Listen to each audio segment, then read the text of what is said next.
तो ये रिजल्ट ध्यान रखना क्योंकि ये बहुत ज्यादा बार पूछ चुके हैं और ये इम्पोर्टेंट है, ठीक है। इसी का एप्लीकेशन देखते हैं छोटा सा और उसके बाद आते हैं फिर कांस्टेंट पुली और ये पुली और कांस्टेंट क्वेश्चन जल्दी फटाफट नोट करो।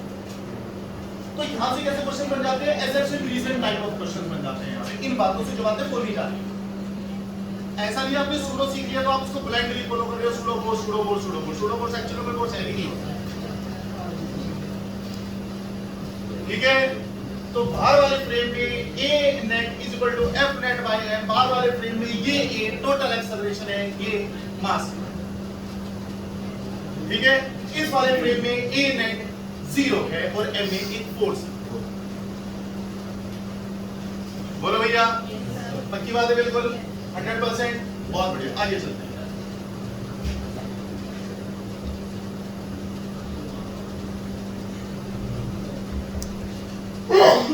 अब इसी चीज को हम एक छोटी सी बात को यहां पर समझते हैं जिसको बोलते हैं सिस्टम। देखो जी, सिस्टम की परिभाषा वैसे तो ये है कि आप जितनी भी बॉडीज के मोशन को कंसीडर कर रहे हो उन सब बॉडीज के कलेक्शन को हम एक सिस्टम मान सकते हैं। बट अपने एनएलएम के क्वेश्चंस को बढ़िया तरह से सॉल्व करने के लिए हम सिस्टम के एक अपने तरीके से डिफाइन कर रहे हैं। क्या, जब ध्यान से सुनना एक बात को, इस बात के ऊपर दो तीन क्वेश्चन पे तो थोड़ी क्लैरिटी आएगी। इसके बाद इसको कंप्लीट करके हम एंगल ऑफ फ्रिक्शन पे आएंगे, स्लाइडिंग फ्रिक्शन पर आएंगे, एंगल ऑफ स्लाइडिंग पर आएंगे, इन सब बातों पर आएंगे। Angle of sliding is important topic है, ये बात जल्दी आओ कैसी होती है बताएंगे। सिस्टम की परिभाषा हमारे लिए फिलहाल है, जब दो, ध्यान से सुनो, जब दो या दो से ज्यादा बॉडीज एक दिशा में एक ही एक्सेलरेशन से चल रही होगी तो उसको एक सिंगल बॉडी मान लेंगे। बोलो जी, क्या बोल रहे हैं हम?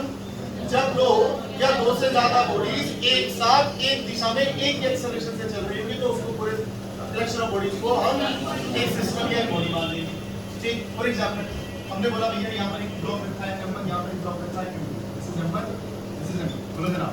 Yes sir. यहाँ पर आपने एक फोर्स लगा दी f। अब आपको बताइए ये जितने एक्सेलरेशन से चलेगा ये भी इतनी एक्सेलरेशन से चलेगा। एक और लगा लो, चलो f3 लिख लो, m3। अब ये तीनों की तीनों एक एक्सेलरेशन से चल रहे हैं। क्या इस पूरे को मैं एक सिस्टम मान सकता हूं?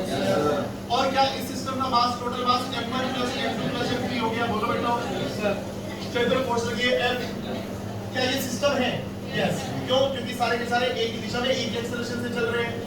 तो इस सिस्टम का एक्सेलरेशन A हम कैसे निकालेंगे? सिस्टम का एक्सेलरेशन होगा F एक्सटर्नल बाय, अब यहां से एक्सेलरेशन मीटर में क्या पूछा जाता है वो सुन लेना ध्यान से बच्चे। अब सुनो,